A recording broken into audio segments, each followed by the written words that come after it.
Hello guys, তো আজকে আমি ডিম দিয়ে ললিপপ বানিয়েছি অ্যান্ড ওইটার রেসিপি আপনাদের সাথে শেয়ার করবো। তো চলো, প্রথমেই আমাদের লাগবে 2টা সিদ্ধ করা ডিম অ্যান্ড ওইগুলা আমরা গ্রেট করে ফেলবো।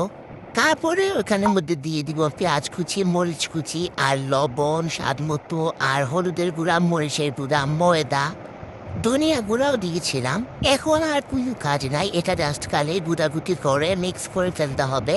এখন এই ডিমের মিশ্রণ থেকে একটু একটু করে নিয়ে বুলা বুলা বানিয়ে আমি ময়দা আর পানি দিয়ে একটা ডু বানিয়ে রেখেছিলাম, ওইটার মধ্যে চুবাতে হবে।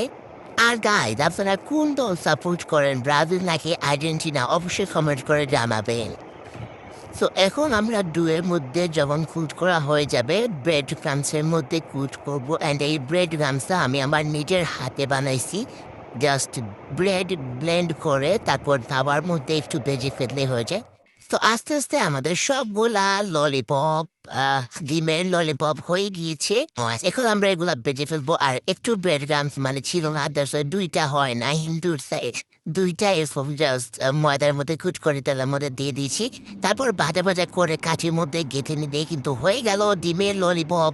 তো সবাই অবশ্যই এটা ট্রাই করবেন। অ্যান্ড টাটা, বাই বাই, আল্লাহ হাফিজ। আর আমার চ্যানেলটা অবশ্যই সাবস্ক্রাইব করবেন guys. Bye bye bye bye bye bye.